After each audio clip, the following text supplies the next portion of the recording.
Buen día, mi nombre es Jaime Morales Rivero y pertenezco al grupo 1 del quinto semestre de Química del Medio Ambiente. El tema que voy a presentar es contaminación atmosférica.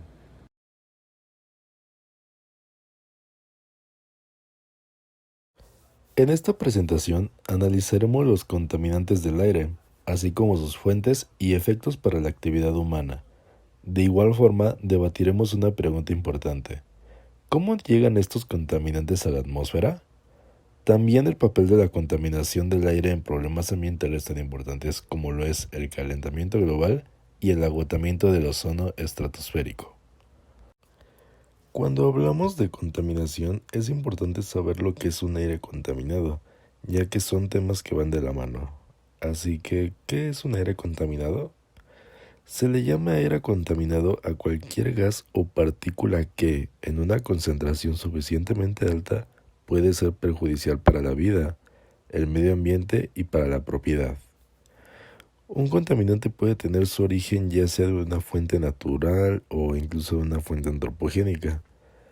Para que quede un poquito más claro, en cuanto a una fuente natural, nos corresponde a los eventos de contaminación producidos por fenómenos propios de la naturaleza. Y en cuanto del lado antropogénico, se trata de algunas fuentes como transporte, industria química, entre otros, y la mayor parte de estos contaminantes, de los cuales hablaremos un poco más adelante, se encuentran en la troposfera. Las grandes emisiones, tanto de fuentes antropogénicas como de naturales, durante largos periodos aumentan las concentraciones, al igual que las propiedades químicas y físicas de estos contaminantes. La dispersión de la contaminación está controlada por el movimiento atmosférico, el cual se ve afectado por el viento, la estabilidad e incluso por la variación vertical de la temperatura dentro de la capa límite. Cuando las condiciones atmosféricas son estables, las emisiones relativamente bajas pueden llegar a causar una acumulación de contaminación a niveles que pueden ser peligrosos para la salud. En todo el mundo, la contaminación del aire urbano afecta a casi 1.000 millones de personas e incluso las expone a posibles peligros para la salud. Solo en los Estados Unidos se llegan a gastar miles de millones de dólares anualmente para poder prevenir, controlar y limpiar la contaminación del aire. Otras naciones desarrolladas están incurriendo en costos similares. La contaminación del aire ya es considerada como un problema global de suma importancia, ya que hoy en día se trata de un problema que incluso puede causar la muerte en seres vivos. Centrándonos más por el lado de la vegetación, esta también puede verse dañada de forma grave, ya que a través de los estomas de las hojas absorben estos contaminantes, y esto puede causar lesiones en las plantas, ya que estos contaminantes pueden tener altas concentraciones de dióxido de azufre. En las imágenes que puede observar a su derecha hay algunos ejemplos de algunas plantas que tienen cierto daño por lo mencionado antes. La presencia de contaminación del aire, como el ozono, provoca que aumente el efecto invernadero natural de la Tierra dentro de la troposfera. La contaminación del aire incluso también puede dañar la propiedad, como lo mencioné anteriormente. Por propiedad nos referimos a las casas. Puede erosionar las superficies exteriores de los edificios, principalmente los que están construidos con materiales de piedra caliza, los cuales reaccionan con los ácidos en la precipitación. Fuentes, tipos y efectos de la contaminación del aire. La contaminación del aire no es un problema que lleve un par de años ni décadas, es un problema que lleva incluso siglos. El plomo fue uno de los elementos principales que causó que la calidad del aire en toda Europa fuera afectada. Esto debido a la extracción de plomo y producción de plata. Los primeros registros que se tienen sobre la contaminación están relacionados con el humo de la quema de madera y carbón. Posterior a que se supo esto, en el siglo XIII el rey Eduardo I en Inglaterra prohibió el uso de carbón marino, debido a que producía olín y dióxido de azufre. Pero, ¿cuál fue la principal causa por el deterioro significativo del aire tanto en América del Norte y en Europa? Fue la Revolución Industrial. Para que nos quede un poco más claro, a continuación les voy a presentar un ejemplo más actual que va de la mano con el caso que les mencioné anteriormente sobre Inglaterra. En este caso es sobre la contaminación que existe en China. China actualmente es considerado como el mayor consumidor de energía en el mundo, aunque en el 2002 era considerado como el segundo, por detrás de Estados Unidos. La razón por la cual consumían demasiada energía fue debido a su rápida industrialización. En 2002 se estima que 2/3 de su energía provenía de la quema de carbón, y esto lo que causaba era la producción de grandes cantidades de tanto de olín y de dióxido de azufre. Aquí está la relación que existe con el caso de Inglaterra. Como podemos ver en la gráfica, el uso del carbón ha sido la principal fuente de energía de China y lo sigue siendo incluso hasta la fecha, aumentando cada vez más su uso. Gran parte de las emisiones de carbón provienen de dos fuentes, tanto de plantas industriales antiguas como del uso doméstico. Por uso doméstico me refiero al carbón que usaban para cocinar y el que utilizaban para calentar sus hogares. Como dato extra, en 1988 la OMS declaró que 7 de las ciudades más contaminadas en el mundo estaban en China. Existe una clasificación de contaminantes. Esta se divide en contaminantes primarios y contaminantes secundarios. Primero hablaremos de los contaminantes primarios del aire, los cuales entran a la atmósfera desde distintas fuentes. De acuerdo a la EPA, que es la Agencia de Protección Ambiental de Estados Unidos, existen 6 tipos de contaminantes primarios: monóxido de carbono, hidrocarburos, materia particular, dióxido de azufre, óxido de nitrógeno y por último tenemos al plomo. El primer contaminante primario del que hablaré es el monóxido de carbono. Es el principal contaminante del aire urbano y es el resultado de la combustión incompleta de combustibles fósiles. El monóxido de carbono también proviene de fuentes naturales como lo es el humo del cigarro, los motores de combustión interna e incluso de los tubos de escape que tienen los autos o incluso que tienen los camiones. De estas tres fuentes que mencioné, la principal son los motores de combustión interna, ya que estos representan el 50% de todas las emisiones tanto de autos como de camiones de monóxido de carbono en los Estados Unidos. De acuerdo a la EPA, las emisiones de monóxido de carbono se representan el 60% de las emisiones totales en Estados Unidos. El 100% se reparte entre todos los contaminantes que se mencionarán a continuación. El monóxido de carbono es de alto peligro para los animales, aunque para el ser humano tiene un poco más de capacidad para sobrevivir a este contaminante, aunque no se escapa de los efectos que tiene sobre la salud que pueden ser peligrosos. Al ser inhalado monóxido de carbono, reduce la capacidad de la hemoglobina sanguínea para de esta forma adjuntar oxígeno. Otro de los contaminantes primarios son los hidrocarburos, a los cuales también se les puede conocer como carbones orgánicos volátiles, los cuales son compuestos conformados tanto por carbono como hidrógeno. También forman parte de los hidrocarburos no metánicos de los compuestos orgánicos volátiles, como lo puede ser el benceno y sus derivados como el tolueno, el fenol, la anilina, el anisol y el ácido benzoico. Los hidrocarburos también se pueden emitir a la atmósfera por medio de la combustión de combustibles fósiles y por la evaporación de la gasolina. Otro de los contaminantes primarios es el material particulado. Este contaminante abarca desde partículas sólidas hasta gotas líquidas. ¿A qué nos referimos con gotas líquidas? Nos referimos a los aerosoles, los cuales tienen un tamaño suficiente para poder estar suspendidas en el aire, o sea que son muy pequeñas. Algunos ejemplos que abarcan el material particulado son el olín, el polvo, el humo y los pesticidas. Incluso también abarca algunos metales como lo es el hierro, el mercurio, el cobre y el plomo. Para poder identificar mejor estas partículas, regularmente lo hacen por su tamaño. Hay partículas grandes que podemos encontrar que tienen un diámetro desde 10 micras Y hay partículas que son las más pequeñas, las cuales tienen un diámetro de 2.5 micras. Estas partículas pueden tener varios efectos en el planeta. Existen partículas que pueden contener azufre y estas partículas al contener azufre por lo regular son emitidas por volcanes. Y si estas partículas llegan a tocar la estratosfera, pueden llegar a producir algunos cambios en las temperaturas.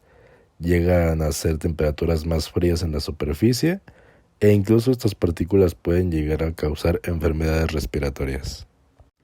Otro de los contaminantes primarios es el dióxido de azufre. Se estima que alrededor del 90% de las emisiones de la quema de combustibles fósiles contienen azufre. El carbón contiene incluso hasta un 6% de azufre. El dióxido de azufre es una fuente de lluvia ácida, el cual se produce por dióxido de azufre cuando se combina con gotas de agua para formar así el ácido sulfúrico. Otro de los contaminantes primarios que podemos encontrar son los óxidos de nitrógeno. Este tipo de contaminante se forma principalmente a partir de nitrógeno y oxígeno. Esto durante la combustión a alta temperatura del combustible que se usa en los automóviles. Para poder combatir este tipo de contaminante, de acuerdo a lo que dije de los automóviles, se coloca un convertidor catalítico. Pero ¿cuál es la función de esto?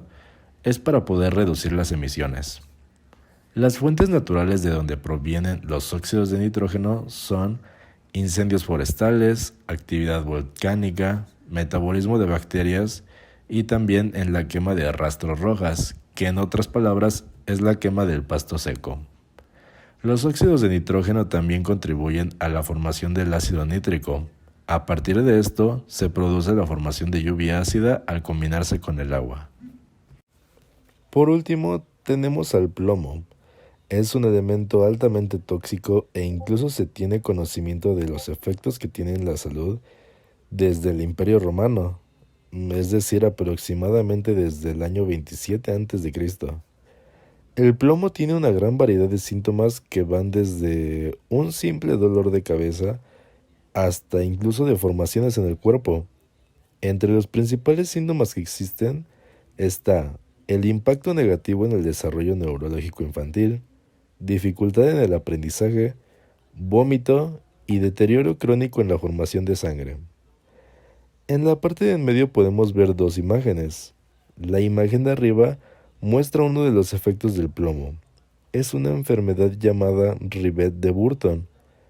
Lo que distingue a esta enfermedad, como bien lo podemos ver en la imagen, es la aparición de un color negro en la parte donde inicia el diente. El plomo ha sido un problema por el cual ha causado más preocupación con el paso de los años en Estados Unidos especialmente. Por ejemplo, en 1978 se prohibió por completo el uso de plomo en la elaboración de pinturas. Aunque a pesar de esta prohibición, aún existe el problema, ya que las casas que fueron pintadas antes de esa fecha, hay casas que siguen con esa misma pintura, y cuando se quiere repintar así, se elija o se retira la pintura, puede haber cierto peligro para el ser humano que esté haciendo esa acción. En la imagen inferior derecha podemos ver el porcentaje de casas que han sido pintadas durante esa época con pintura a base de plomo. Ya mencionados los contaminantes primarios, ahora hablaremos de los contaminantes secundarios. ¿Cómo es que se forman los contaminantes secundarios? Bien, aquí entran también los contaminantes primarios de los cuales hablamos anteriormente. Los contaminantes secundarios se forman durante las reacciones químicas entre los contaminantes primarios del aire y otros componentes atmosféricos, como lo es el vapor de agua. El smog fotoquímico es común en las áreas urbanas donde la radiación solar es muy intensa. A su derecha podemos observar las reacciones involucradas para la formación del smog. Y como podemos ver en las reacciones, el smog fotoquímico se compone principalmente de ozono, nitrato de peroxiacetilo y entre otros oxidantes. El átomo de oxígeno se combina con el oxígeno molecular, esto para poder formar el ozono como lo podemos ver en la imagen de abajo. Tenemos que recordar que las emisiones de los autos juegan un papel muy importante para la formación del ozono en entornos urbanos, pero no todo el ozono de la atmósfera inferior es resultado de las actividades humanas. El ozono también se puede formar por medio de fuentes naturales como lo son los rayos del sol. Existen ciertas ventajas y desventajas del ozono en la atmósfera. En cuanto al ozono en el smog existen ciertas desventajas como reduce el funcionamiento correcto de los pulmones, mayor incidencia a ataques de asma y por último, reducción de las funciones cardíaca y circulatoria. Y teniendo en cuenta el ozono como capa existen ciertas ventajas, como es absorbe la radiación ultravioleta, regula el clima y por último actúa como reservorio de algunos elementos químicos vitales para los seres vivos, como lo es el carbón y nitrógeno. Quedan muchas preguntas sin respuestas sobre las razones por las que las concentraciones de ozono continúan siendo altas, tanto en áreas urbanas como rurales, a pesar de los esfuerzos recientes para frenar estas emisiones. Pero no solo tenemos la clasificación de contaminantes primarios y secundarios, también nos podemos encontrar con contaminantes del aire tóxicos y peligrosos. A lo largo de los años, la EPA ha logrado identificar hasta 188 especies químicas que entran en esta clasificación. Algunos ejemplos de estos contaminantes son el benceno, el cual lo podemos encontrar en la gasolina y se llega a utilizar como solvente. También tenemos al tolueno, al xileno, el mercurio y el tricloroetileno, que al igual que el benceno se puede utilizar como un solvente e incluso como un desengrasante, y entre otros. El riesgo que pueden causar este tipo de contaminantes es grave para la salud. Puede causar enfermedades como lo es el cáncer. Un ejemplo para que quede un poquito más claro es que si una persona vive cerca de una fábrica que emite químicos que pueden causar cáncer e inhala este aire ya contaminado, la persona podrá ser más propensa a contraer el cáncer. Otras enfermedades que se pueden tener es daño hepático, daño al sistema nervioso, entre otras. Existe otro tipo de contaminante secundario que son los contaminantes con efectos radioactivos. Este tipo de contaminantes contribuyen en gran medida al efecto invernadero natural, mientras que otro tipo de contaminantes afectan a la cantidad de ozono presente en la estratosfera. Algunos contaminantes que existen en el aire influyen en las interacciones entre la radiación de varias longitudes de onda y la atmósfera. Dentro de este tipo de contaminante existen los gases de efecto invernadero. El dióxido de carbono a veces no se considera un contaminante del aire porque llega a no ser peligroso para la salud humana en concentraciones atmosféricas ambientales. Sin embargo, es un importante gas de efecto invernadero. La atmósfera actualmente contiene alrededor de 750,000 millones de toneladas métricas de carbono en forma de dióxido de carbono. Además de dióxido de carbono, los otros principales gases de efecto invernadero son metano, clorofluorocarbonos y ozono.